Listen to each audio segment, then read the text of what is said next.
Vivo en la ciudad de Matías Romero, en Oaxaca, México.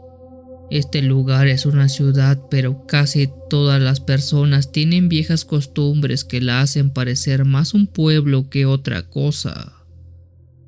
Hace unos meses, por ahí de junio o julio, se suscitó un curioso incidente por estos lugares. Hasta la comandancia se reportó la desaparición de un hombre de edad mayor. El sujeto en cuestión había salido de su casa para ir a vender sus productos del campo al mercado municipal. La última vez que se le vio fue precisamente yendo a sus tierras que están a las orillas del pueblo. Algunos habitantes de esa parte dicen haberlo visto irse mas no regresar. Esto quedó corroborado ya que al mercado nunca llegó. Tras un paso de 2 días sin saber de él, se le dio aviso a las autoridades para que fueran en su búsqueda. Se describió al hombre como alguien de 60 años. Ese día en particular iba vestido con botas negras, un pantalón de mezclilla deslavado y una chamarra negra. Eso fue lo único que se nos dijo antes de iniciar nuestras labores. Debo decir que aunque me pese esa etiqueta, pero la policía no solo de aquí, sino en general es muy deficiente.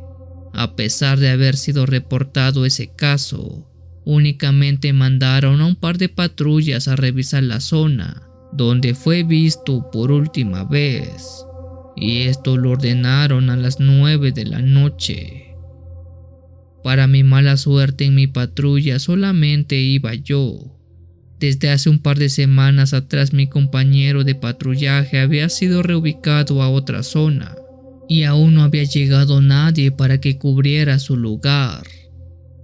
En la otra patrulla iban 2 colegas quienes, una vez llegado a las tierras del señor, nos tuvimos que dividir para agilizar la búsqueda, ya que ese campo era muy grande. Además que colindaba con varios campos de siembra más y con el río que hace frontera con la carretera principal. Si ven algo se comunican por radio, dijo uno de mis compañeros antes de que cada uno tomara rumbo distinto. Yo caminé hacia donde estaba la milpa crecida. Con linterna en mano gritaba el nombre del señor a todo pulmón. En mi mente decía una y otra vez: ¿qué ganamos en venir a buscarlo aquí a estas horas? De seguro su familia ya lo hizo en varias ocasiones. No cabe duda que el jefe es un bruto. En un par de ocasiones algunos animales como conejos, ardillas y mapaches salían de la hierba alertados por la luz y estos me sacaban varios sustos. Aunque el peor de ellos fue el que me dio una víbora que pasó a 1 metro de mí arrastrándose entre los campos enhierbados. Recorrí todo ese campo hasta incluso meterme en otro aledaño. Por más de 40 minutos grité su nombre, pero nadie respondía. Cuando estaba por dar vuelta atrás y regresar a la patrulla, mi linterna alumbró a alguien que estaba sentado a pie de un árbol. Él estaba abrazando sus rodillas con sus brazos. Aquella persona no solo hacía eso, sino que se escuchaba que estuviera sollozando o tiritando de frío, cualquiera de esas 2 cosas. Al ver la vestimenta de esa persona, la cual concordaba con la del desaparecido, no dudé ni un segundo en ir por él. Buenas noches, señor. Me alegra haberlo hallado. Llevamos un largo tiempo buscándolo. Su familia está muy preocupada por usted. El hombre cayó por un instante y alzó la mirada hacia mí. No puedo describir bien lo que sentí al ver los ojos de ese hombre, pero lo más certero, yo creo que sería miedo. El señor tenía las pupilas dilatadas, haciendo que sus ojos se vieran mucho más grandes.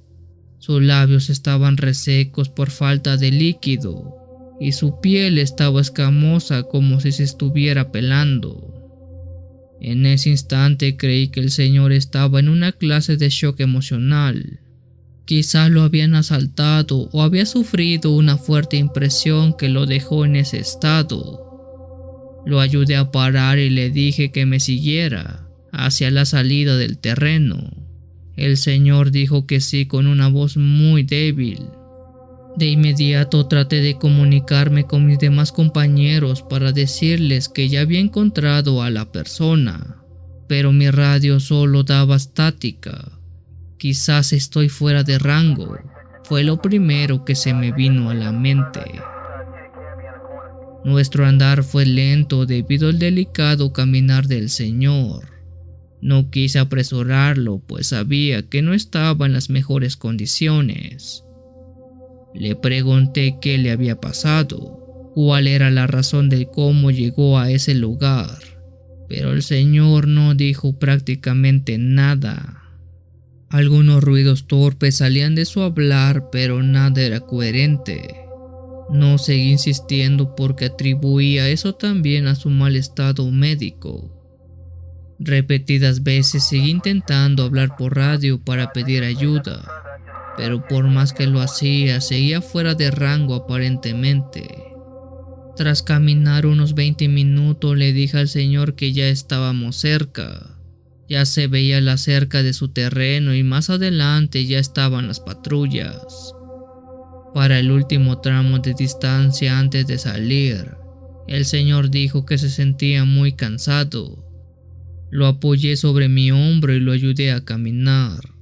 En el momento en el que lo toqué, sentí mucho frío, además que su cuerpo estaba sumamente pesado. Era como cargarlo con peso muerto. A cada paso que daba sentía como si las fuerzas que yo tenía se estuvieran yendo, como si mi cuerpo se debilitara a cada segundo.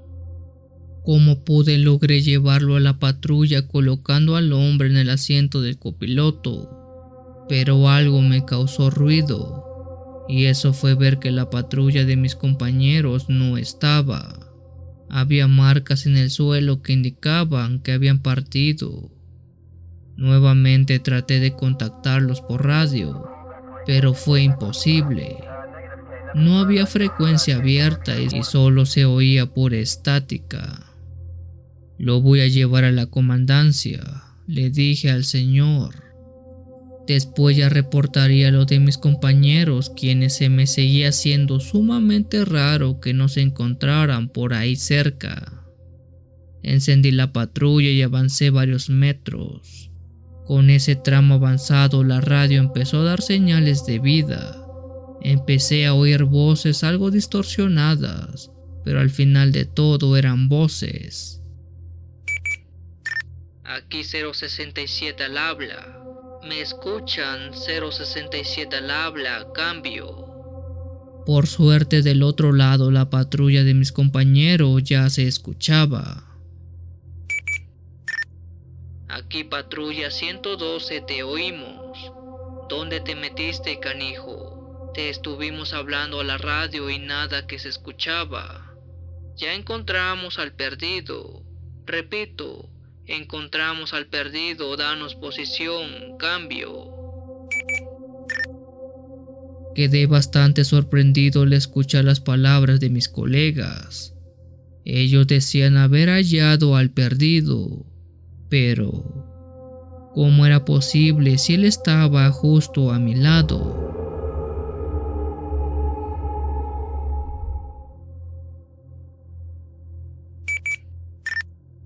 Aquí 067, confirmen lo del perdido. ¿Es el objetivo de la noche o de qué hablan? El perdido de la zona del campo está a mi lado. Repito, el perdido de la zona del campo está a mi lado. Cambio. Imposible. El señor mayor reportado apenas fue hallado en la zona del río con una fractura en la pierna. Ya lo estamos socorriendo. No sé quién esté contigo, canijo, pero ese no es el objetivo. Cambio. Cuando escuché eso, mi sangre se heló de miedo. Me quedé pálido del susto y los vellos de los brazos se me erizaron como no se imaginan. Volteé ligeramente la cabeza en dirección al hombre que había hallado hace un momento. Al verlo a la cara me di cuenta de algo horrible. Ese hombre tenía el rostro completamente negro. Era como si una máscara de ese color le cubriera toda la cara. Aún con el auto en movimiento, él abrió la puerta y salió corriendo dirigiéndose a los campos que estaban al lado del camino. Yo no pude evitar gritar con mucha fuerza. Pisé el acelerador a fondo como loco, mientras aquella puerta del copiloto se mecía y se azotaba. Las luces de mi patrulla alumbraron entonces a la patrulla de mis compañeros que ya venían de regreso. Ambos nos frenamos y yo salí sudando frío y lleno de miedo. Caí al piso y les dije que hace un momento algo me había espantado en la patrulla. Algo con la cara negra y que se parecía mucho a la persona perdida. Mis compañeros me dieron un poco de agua y me tranquilizaron. Apuntaron a su patrulla donde se podía ver a aquel hombre de la búsqueda, quien se hallaba cansado y mal herido, pero este sí era el verdadero. Ambas patrullas regresamos a la comandancia con un buen resultado, aunque no tan bueno para mí, pues a partir de esa noche me dio mal aire. Caí enfermo con fiebre y dolor de huesos por 3 días. Esto no se me quitó sino hasta que fui a la iglesia y escuché la misa. Aunque ya pasó algo de tiempo, sigo teniendo muy presente esa noche. Y hay días que me gustaría saber qué rayos fue eso que me encontré en el campo. Pero también hay otros que preferiría no saberlo jamás. Es mejor vivir felizmente con la duda.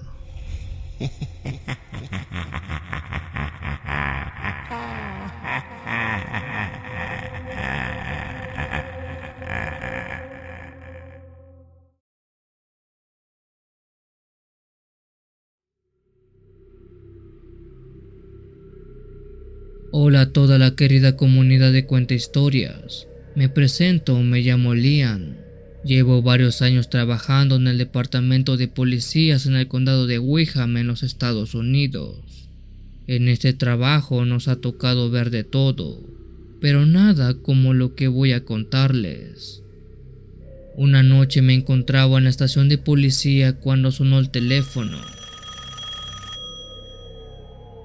Del otro lado se hallaba a una pareja de ancianos que vivían en una granja a las afueras de la ciudad. Ellos marcaban muy angustiados ya que al parecer dijeron que habían visto a alguien que se había metido sin permiso a uno de sus graneros.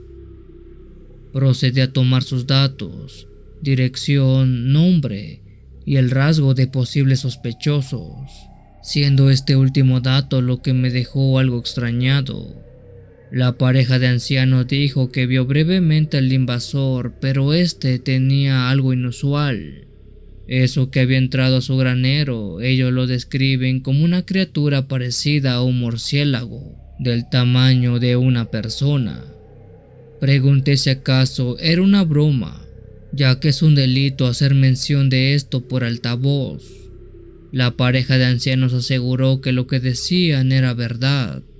De inmediato me preparé para ir al lugar del incidente junto a mi compañero, el oficial Oliver.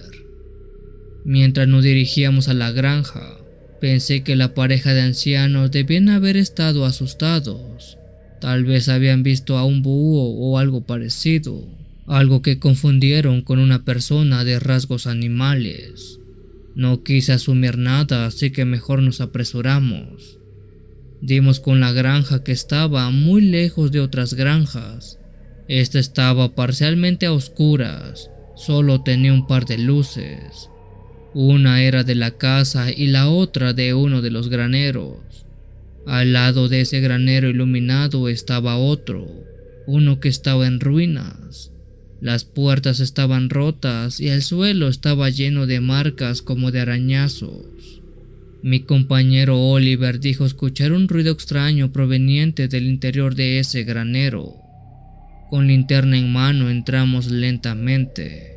El granero estaba oscuro y polvoriento, y hasta ese punto no habíamos visto nada fuera de lo común. Había herramientas, granos, maquinaria de granja y cosas de ese tipo. Pero lo que sí había era un olor extraño, uno que no era normal. Eso era un aroma a sangre. Eso nos dio a entender que algo había pasado. De repente escuchamos un fuerte chillido seguido de un sonido de alas. Rápidamente buscamos a nuestro alrededor y vimos a una criatura volando hacia la salida. Esta era enorme, con alas de murciélago, cabeza grande y puntiaguda, además de garras en lugar de pies. Intentamos detenerla, pero era demasiado rápida. Mi compañero tomó su arma, le ordenó a eso que se detuviera o si no lo lamentaría, pero esa cosa no hizo caso alguno. Yo le dije que no disparara, quizás era un animal y quienes lo lamentaríamos seríamos nosotros. Solo vimos cómo ese animal terminó alejándose y perdiéndose en la oscuridad de la noche. Quisimos pensar que eso que vimos fue algo raro, algo de una de esas anécdotas que contar y nada más que eso, pero no. El ruido de un arma siendo detonada se escuchó al momento. Salimos del granero y vimos a la pareja de ancianos, siendo el esposo quien sostenía una vieja escopeta, y fuera él quien le disparó a esa criatura mientras salía huyendo. Ambos recriminamos aquel acto, a lo que el señor se vio indignado. Dijo que esa cosa que dejamos ir era un monstruo, una aberración. Oficiales, ustedes lo tuvieron de frente, lo hubieran acabado. No puedo creer que se les haya ido. El viejo pidió que lo siguiéramos al interior del granero. Vean detrás de esos paquetes de paja, vean lo que está ahí. Justo detrás de ese montículo estaban los restos de una vaca. Esta estaba completamente abierta por dentro, como si algo se la hubiera comido de una manera horrible. Aquello que le había hecho eso no era otro que aquel ser alado que salió huyendo, eso que hace un momento habíamos visto. El anciano dijo que esa cosa había estado rondando desde hace días su granja, así como otras granjas vecinas. Esta era su tercera vaca que se comía en lo que va de la semana y no sabía si esa cosa volvería. Espero haberle dado a esa cosa con mi arma. Ojalá no se vuelva a aparecer más por estos lugares, dijo antes de retirarse con su esposa. Esa fue la única noche que recibimos un llamado de esa granja, y créanme que damos gracias a Dios por eso, porque no sé qué hubiera pasado si volvíamos a ese lugar.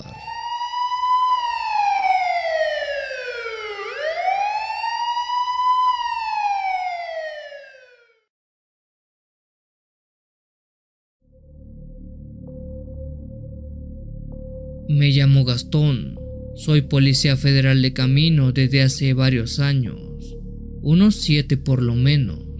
Vivo en Hermosillo, Sonora, un lugar muy árido donde si algo abundan son las historias paranormales. Y para prueba de ello, mi siguiente relato. Esto ocurrió hace unos meses apenas. Estaba en el turno nocturno, recorriendo la autopista que conecta Hermosillo con el resto del país. Esto lo hacía casi a diario y más de noche, una hora normal para mí.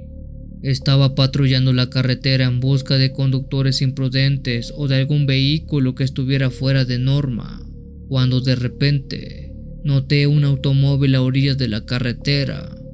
Este vehículo tenía encendidas sus luces traseras, signo que estaba esperando algo.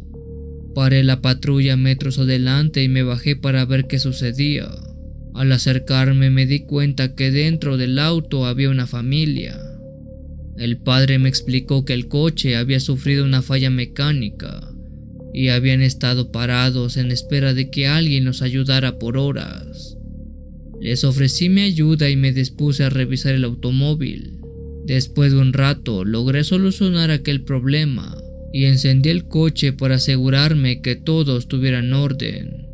Para mi sorpresa, en cuanto el coche arrancó, pude sentir un escalofrío recorrer mi cuerpo.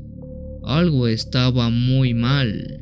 Con ese mal sentir vi cómo la familia subió al auto y se dispuso a irse. El padre de familia me dio las gracias y se arrancó. En el momento en que ellos se fueron, miré hacia adelante y vi cómo el vehículo desaparecía a pocos metros de distancia. Quedé paralizado sin saber qué hacer. No podía creer que justo hace unos segundos vi a un auto con una familia completa desaparecer. Traté de llamar a mis colegas por radio, pero no obtuve respuestas, y las que obtuve tiempo después solo fueron burlas. Ya te tocaba, mi Gastón. Eso que viste fue una de las tantas almas en pena que quedan vagando en la carretera. Hasta el momento eso ha sido lo más extraño que me ha sucedido mientras he trabajado. Bueno, eso y un par de veces que llegué a ver algunas luces en el cielo que parecían estar bailando, pero eso no sé cómo describirlo. No sé si es algo paranormal o fue un efecto que luego se produce por el clima del desierto. En todo caso, lo que sí o sí fue algo extraño fue aquel auto y la familia que iba adentro.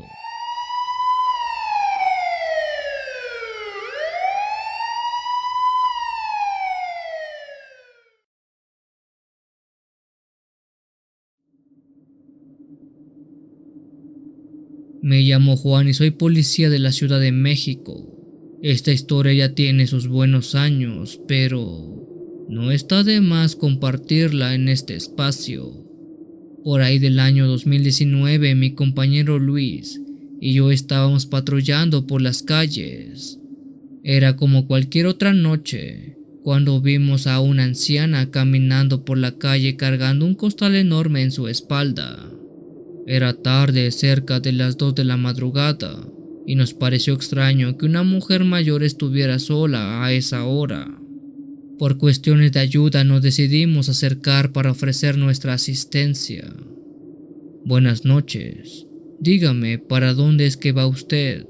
Ya es noche como para que esté en la calle, y más cargando una bolsa así de pesada. La señora dijo que iba a algunas calles más adelante. Nosotros le ofrecimos llevarla. Ella aceptó gustosa nuestra ayuda. Durante el camino, la curiosidad nos llevó a preguntarle qué llevaba en el costal.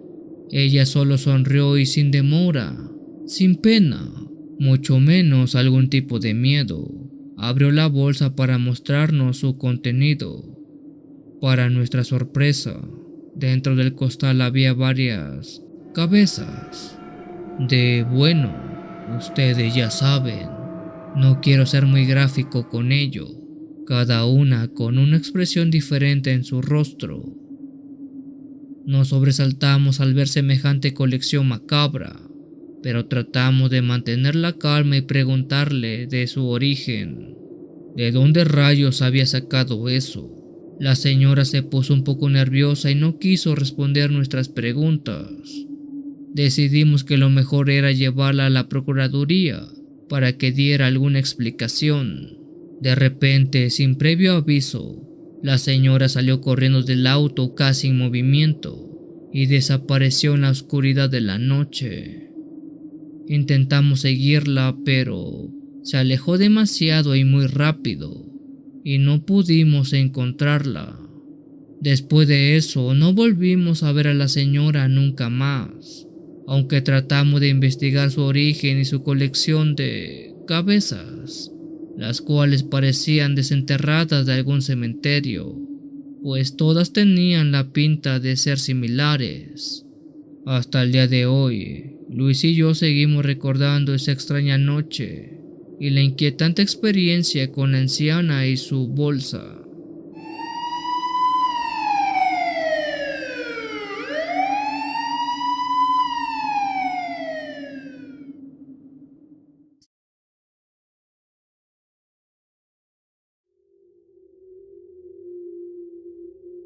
Buenas noches, me presento, me llamo Alex, soy policía federal de caminos y puentes en mi país.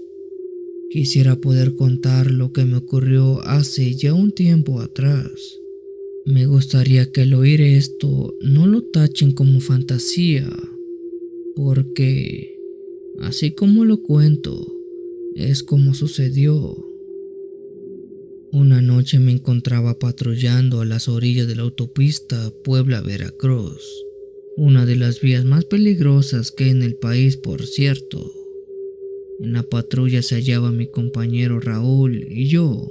Ambos hacíamos guardia en un paraje solitario. A nuestro alrededor no había absolutamente nada en kilómetros. Serían las 2 de la madrugada más o menos, mientras ambos bebíamos café y platicábamos un poco de nuestras vidas. La noche estaba tranquila, sin contratiempo. Después de un rato le dije a Raúl: me voy a dormir un poco. Si sucede algo me despiertas, por favor. Recliné el asiento del copiloto y me recosté tratando de descansar. Raúl puso algo de música en su teléfono mientras veía cómo los autos pasaban de un lado a otro. Cerré los ojos y sin darme cuenta caí profundamente dormido en cuestión de minutos. Después de un rato sentí mucho frío, tanto que hizo que me despertara casi al instante. Al abrir los ojos vi que la puerta del lado de Raúl estaba abierta, pero Raúl no estaba. ¿A dónde se habrá ido?, me preguntaba.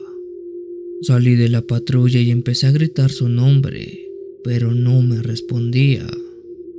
Ese lugar estaba completamente oscuro, con algo de árboles y campos a las orillas, pero sin ningún tipo de señal de civilización cerca.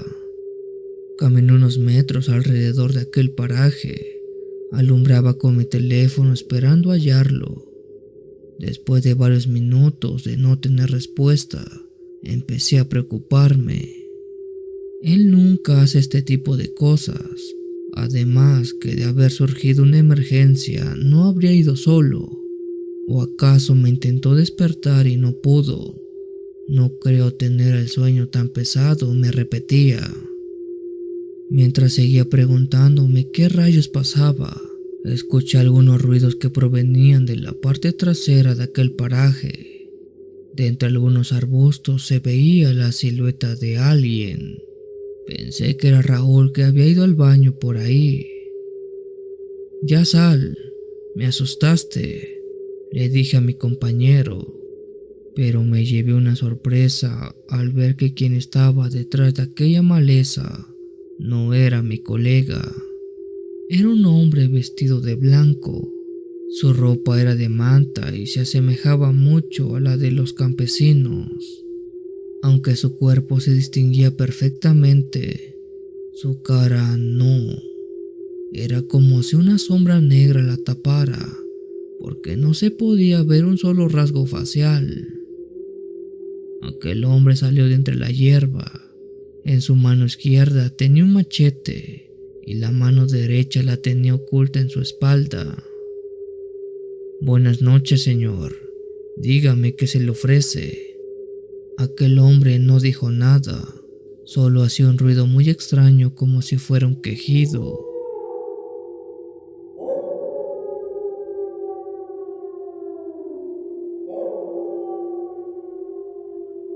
Lentamente se fue sacando la mano que tenía en su espalda.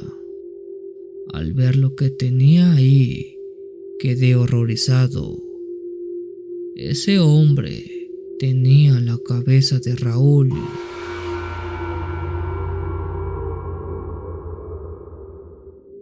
La cabeza aún parecía estar fresca, goteaba un líquido de ella y los ojos aún parpadeaban. Enseguida saqué mi arma y le dije que dejara aquello en el suelo y que se hincara. El hombre no me hizo caso. Al contrario, se fue acercando un poco más lentamente. Le dije que si daba un paso más dispararía. No sé qué rayo le pasaba a ese tipo, porque no hacía caso. Cuando vi que alzó su mano con el machete, no tuve opción y solté un disparo a sus pies. Yo estoy seguro que le di en una pierna, pero puedo jurar que aquella bala lo atravesó como si fuera un fantasma. Afortunadamente el hombre dejó de moverse, se detuvo y giró a su derecha para caminar lento en esa dirección. Le gritaba que se detuviera, pero él no hacía caso. Le disparé un par de veces, pero estas, al igual que la anterior, solo parecían atravesarlo. El hombre se metió entre la hierba alta. Estaba por ir detrás de él, cuando del lado contrario de esa hierba salió Raúl. ¿Qué pasa? ¿Qué sucede? Escuché disparos, dijo él. Quedé traumado de ver a Raúl sano y salvo. Si hace unos segundos vi su cabeza colgar de la mano de aquel tipo. Raúl había ido a hacer sus necesidades algo lejos del paraje. Solo eso había ocurrido. Pero yo le conté lo que vi hace unos momentos. Por alguna razón él me creyó y sin demora salimos de ese paraje.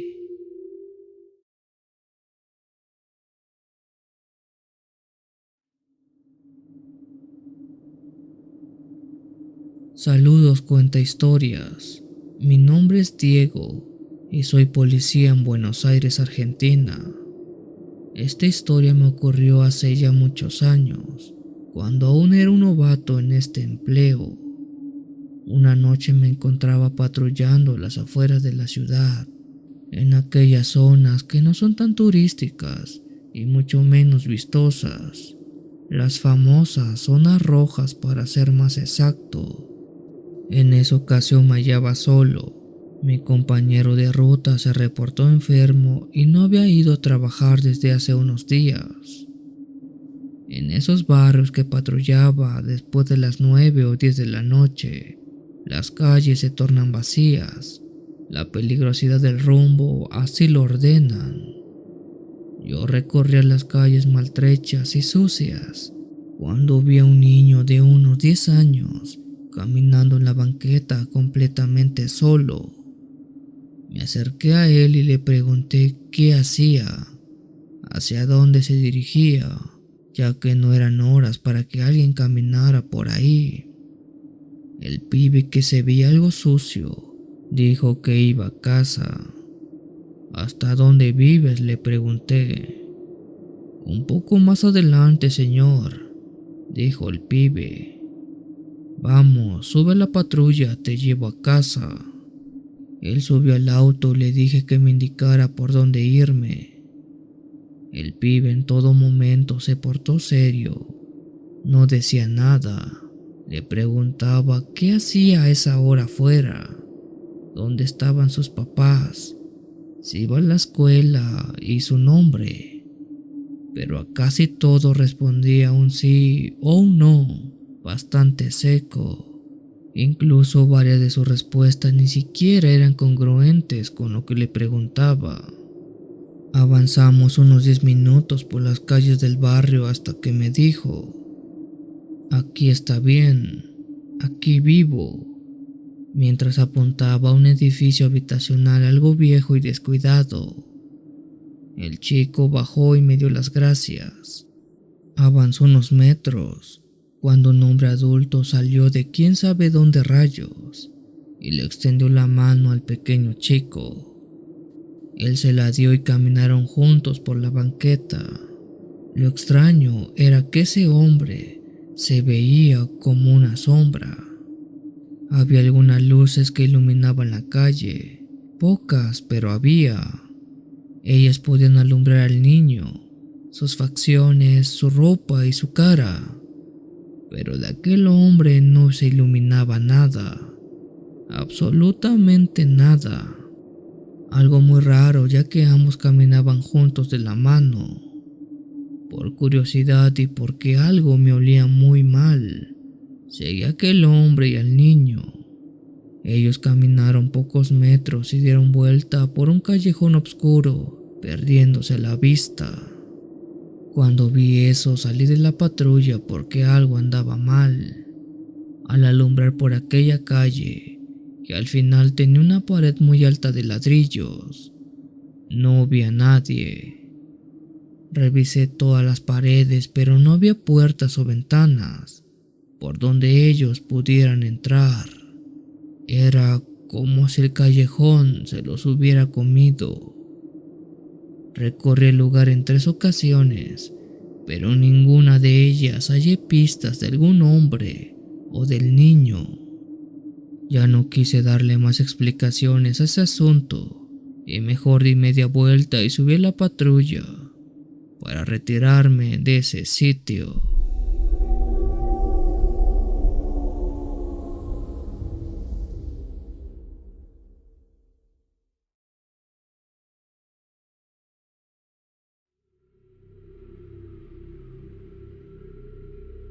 Esto que me ocurrió fue fuera de mi horario laboral. Soy policía municipal en un pueblo en el estado de Colima. Una noche a eso de las 11, tocaron a la puerta de mi casa. Por suerte me encontraba viendo la televisión, así que no tuve problema en ir a abrir. No me demoré mucho en hacerlo, pero en ese lapso de tiempo habrán tocado más de 3 veces y de manera desesperada. Quien se hallaba fuera de la casa era la señora Leonora, una vecina que vivía a unas 6 casas de distancia de la mía.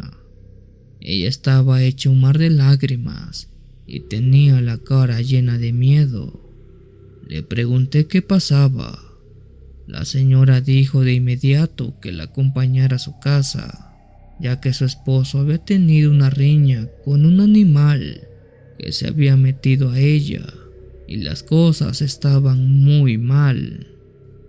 Por suerte tenía el arma en la casa esa noche, así que no dudé en tomarla para ver qué rayos sucedía. Corrí a toda prisa y entré en la casa de la señora Leonora. Solo de entrar por su puerta principal, ya se oían los ruidos de cosas siendo rotas y de un forcejeo muy fuerte que se llevaba a cabo dentro de la casa. En la parte de la cocina se encontraba el esposo de la señora, tratando de contener a un animal, uno que jamás había visto. Aquella bestia tenía el cuerpo de un perro, de tamaño mediano, pero era completamente calvo, no tenía un solo pelo.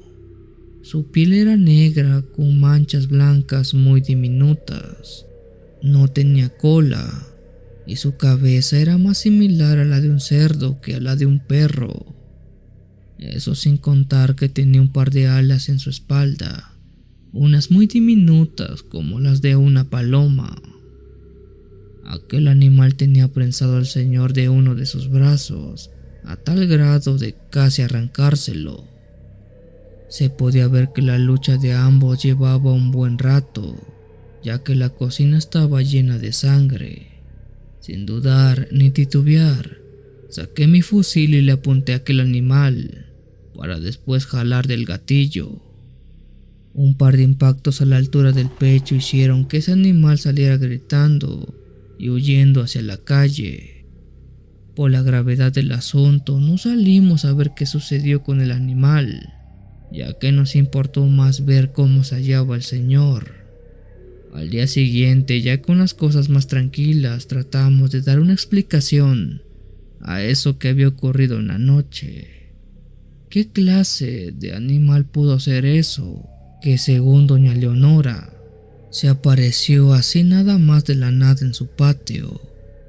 Lo curioso y extraño fue que ese mismo día se anunció el deceso de un hombre mayor llamado Salvador. Aquel señor aparentemente había aparecido con un par de impactos de arma en su pecho. Del señor se sabía muy poco, pero se rumoraba que era un nahual. Y si esa historia era cierta, entonces ese señor Salvador fue quien se metió a la casa de la señora Leonora y fue a quien le disparé aquella noche.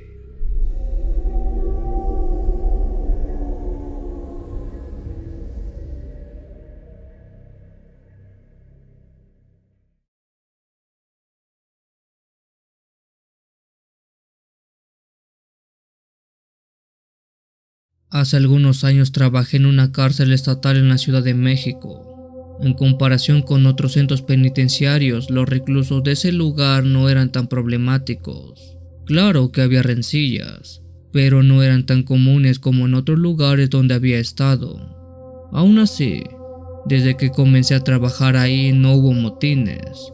Se podría decir que teníamos todo en un estricto control. Ya teníamos en cuenta quiénes eran los reclusos más violentos, los más problemáticos, los que si bien no causaban disturbios siempre solían cometer alguna infracción.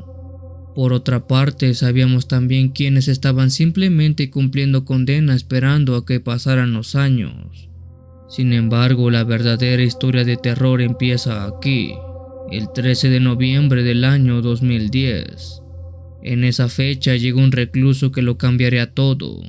Quisiera dar su nombre, pero estaría rompiendo varias normas al hacerlo. Así que para ello de ahora en adelante nos referiremos a él como Carlos. El sujeto en cuestión había llegado esposado. Se trataba de un hombre moreno de 33 años, de 1,70 de altura. Llegó con el torso desnudo y descalzo. Llevaba puesto un pantalón de jeans que no era de su medida, ya que este le quedaba muy grande. Supuestamente a este hombre lo habían arrestado cuando estaba desnudo. El personal que lo atrapó consiguió que el pantalón para que al realizar su traslado este fuera de una manera más digna. Ese hombre tenía una mirada hostil, poseía unos ojos color café amenazantes. Una vez que te miraba a los ojos, no te quitaba la vista hasta que tú lo hicieras. Aquel sujeto tenía gotas de sangre escurriendo de su boca, mismas que se deslizaban hasta llegar a su abdomen. Carlos había sido arrestado por alterar el orden público y atacar a una familia. Explicaron que se había lanzado hacia un hombre y había mordido su brazo de manera salvaje. Según me explicó otro policía, dio demasiado trabajo capturarlo y esposarlo. Después de haber ingresado a las instalaciones de la penitenciaría, se ejecutaron los procedimientos de rutina. Se le tomaron las huellas dactilares y la fotografía tan clásica. Hasta ese entonces el recluso no había hablado una sola palabra. Era difícil saber si no nos entendía o solo se negaba a hacerlo. Él se mostraba serio. Parecía mantener una guardia constante, aunque no realizaba algún tipo de movimiento sospechoso o violento. Luego de intentarle tomar la declaración, fue llevado esposado hasta una de las celdas individuales. No queríamos colocarlo con otros reclusos por seguridad, no teníamos idea de cómo reaccionaría. En esa sección había una serie de celdas individuales pequeñas a lo largo de un pasillo. 34 celdas del lado izquierdo y 34 del lado derecho. Luego de unos minutos se escuchaban los comentarios y las risas de los demás reclusos. Era normal ese tipo de recibimiento entre ellos. Después de 30 minutos de que lo dejamos en su celda, uno de los reclusos comenzó a gritar desesperadamente. Acudimos 4 oficiales al instante sin entender qué pasaba. El recluso que gritaba era uno cuya celda estaba de frente al de la celda de Carlos. Este hombre que gritaba desesperadamente lo hacía pidiendo que lo sacáramos de ahí, que su vida estaba en peligro. Al ver esto yo no pude comprender nada, ya que ese hombre era uno difícil de intimidar. Llevaba 5 años en prisión y sabía varias mañas. Mis colegas y yo tratamos de hablar con él, pero este se sujetaba de las rejas mientras las sacudía y había empezado a llorar. Solo decía que por su vida lo sacáramos de ahí adentro. Enseguida notamos que miraba hacia el frente, directo a la celda donde Carlos estaba. Por su parte, Carlos estaba sentado en el suelo mirando fijamente al sujeto que gritaba. Por breves momentos le presté atención a Carlos y noté que no parpadeaba. Me acerqué a su celda y moví mis brazos para tapar su campo visual, pero no reaccionó. Seguía mirando al frente sin quitar la vista al otro sujeto. Después de un rato mis compañeros tomaron medidas para que aquel hombre que gritaba se calmara. Por su parte, uno de mis colegas comenzó a chasquear sus dedos frente a Carlos, quien de momento dirigió la mirada a mi compañero y le gritó de forma salvaje.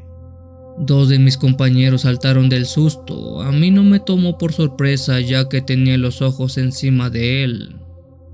Luego el recluso de enfrente nos advirtió que Carlos nos iba a matar a todos. La mayoría de los presidiarios comenzaron a alborotarse solamente para formar el disturbio por lo dicho. No sabíamos si tomar en serio a aquel otro prisionero, pues no parecía estar jugando. Le repito que este hombre tenía más de 5 años en prisión y sabía ciertas cosas. Después de ello llamé al médico en turno para que revisara al preso que seguía alterado, mientras uno de mis compañeros se acercó a Carlos para amenazarlo de distintas formas con la intención de que dejara de actuar de manera tan extraña. Pero Carlos sacó su brazo por la celda a gran velocidad tomando del brazo a mi compañero y lo jaló hacia adentro como si quisiera ingresarlo hacia las rejas. Recuerdo el sonido de su rostro chocando contra los barrotes hasta el día de hoy. Él trataba de liberarse, pero no lo lograba, así que sin pensarlo saqué mi arma de reglamento y le di un choque en la pierna a Carlos, pero este no reaccionó en lo más mínimo. Seguía teniendo a mi compañero fuertemente sujetado. Volví a dar otra descarga, pero ahora más debajo de su pierna. Así logré que perdiera el equilibrio y cayera.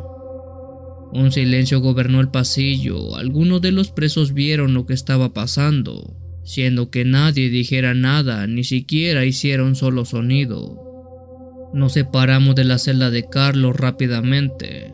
Alcé la mirada para ver cómo se hallaba él, y fue entonces que noté algo que me llamó mucho la atención. Recordaba que sus ojos eran cafés, pero en ese momento era de un extraño tono a miel. Luego de algunos minutos, el médico que revisó al recluso que estaba en ataque de pánico nos explicó que era una simple crisis de nervios. Luego le pedimos que revisara a Carlos, pero este se negó totalmente. El médico nos contó la conversación que tuvo con el recluso que atendió anteriormente, y lo que le dijo ese hombre fue algo que le generó un enorme miedo hacia Carlos. Uno de mis compañeros se rió del médico y lo trató de cobarde. Sin embargo, el oficial que fue atacado y yo lo comprendíamos. Algo había en Carlos que era diferente a todos los demás presos. Debimos de reubicar al recluso, que entró en pánico a otro sitio. Uno de mis compañeros se quedó transitando el pasillo durante algunas horas, solo para mantener la presencia debido a los disturbios.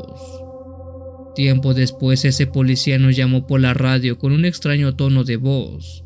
Sonaba impactado, nervioso, como si algo lo hubiera espantado. Varios policías acudimos al llamado enseguida. Al llegar, este policía nos señaló justo a la celda de Carlos. En voz baja mencionó que le pareció oír gruñir en más de una ocasión a ese hombre. No sé qué pasó, pero en ese preciso momento otro de mis compañeros empezó a hablar sobre leyendas de nahuales, sobre brujos que se podían transformar en animales cuando lo necesitaran. Creo que ese comentario no le agradó a Carlos porque comenzó a gritarle a nuestro compañero. Este sacó su brazo entre los barrotes con la esperanza de sujetarlo, aunque la distancia no era lo suficientemente apta. Algunos de los reclusos adyacentes comenzaron a ponerse nerviosos. Carlos se empezó a comportar nuevamente de manera violenta. Aventaba su cuerpo contra las rejas sin parar. Luego comenzó a emitir un sonido gutural. Apoyó sus manos en las rejas y comenzó a hacer fuerza como para querer abrirlas. Su rostro se enrojeció por el esfuerzo y notamos cómo levemente logró deformar los barrotes, algo humanamente imposible. En ese momento sentimos que la situación se nos estaba yendo de las manos. Teníamos a un recluso con 2 heridas en su pierna que se mantenía implacable y nos estaba demostrando una fuerza fuera de lo común. Llamamos a nuestro superior al considerar que aquella situación era anormal. Los reclusos nuevamente se alborotaron, pero ellos estaban alterados y con miedo por lo ocurrido. Vigilamos a Carlos por varios minutos. Este comenzó a caminar en círculos usando sus 4 extremidades como si fuera un perro. Realizaba un sonido que no encuentro manera de describirlo. Su garganta emitía algún sonido grave de tal forma que hasta a mí me dolía la garganta al imaginar su esfuerzo. Luego notamos cómo las venas de sus brazos se remarcaron y al prestarle atención logramos oír el sonido de sus articulaciones y de sus huesos. Lo que era inconfundible era cómo las vértebras de su columna comenzaron a sobresalir de manera evidente. Nuestro superior llegó malhumorado ya que estaba durmiendo cuando lo habíamos despertado. Él observó al sujeto y le restó importancia. Dijo que según él solo estaba llamando la atención, que solo era un loco o solo fingía. Luego nos ordenó retirarnos porque creía que mientras más atención le diéramos sería peor. Estamos seguros que nuestro superior subestimaba la situación. Le mostramos los barrotes forzados. Aunque fuera un poco, era demasiada la fuerza necesaria para dejarlos en ese estado. Pero él se dio media vuelta y se retiró. Nos prohibió volver a molestarlo con aquel tema. Yo me sentí intranquilo de todas maneras. Había que atender las heridas de Carlos, pero ninguno de nosotros se atrevía a ingresar a la celda y revisarlo. Deberíamos de usar tranquilizantes para poder asistirlo con seguridad, dijo un colega. Pero nuestro superior ya nos había ordenado dejar aquel asunto de lado. Temíamos que algo le sucediera y termináramos demandados por negligencia. Luego de algunos minutos me mantuve atento a él. No había dejado de caminar en círculos. En un momento me observó a los ojos y se quedó inmóvil. Lanzó un gruñido feroz y el foco de luz que estaba encima de mí explotó. Se generó un apagón en el pasillo y yo huí por instinto. El nahual comenzó a aullar mientras que los reclusos gritaban aterrados. Algunos de mis compañeros llegaron y me hablaron, pero no comprendía qué decían. Estaba tan aterrado que por un momento perdí la noción de todo. Escuchamos a uno de los presos gritar más fuerte que los demás. Este pedía ayuda. Entramos en el pasillo a oscuras usando nuestras linternas de bolsillo. Logramos ver una masa oscura moverse entre las sombras, pero esta aparecía y desaparecía al instante. Luego escuchamos el sonido de algunas piedras. Al apuntar con las linternas vimos que los barrotes de la celda de Carlos estaban abiertos y él ya no estaba adentro. Esa noche todo fue caos dentro de la prisión. Gritos por aquí y por allá se oían, pero de Carlos ni rastro. No encontramos ninguna señal de él. A su vez tampoco se elaboró una orden de captura. Todo quedó en que había escapado por las malas condiciones de la celda y que por ello logró forzarlas. El resto de los reclusos confirmaron que el nahual había escapado de su celda y atacó al primero que se cruzó de frente a él, pero los testimonios de los reclusos fueron ignorados por las autoridades y todo quedó como un archivo vacío e incompleto de lo ocurrido esa noche.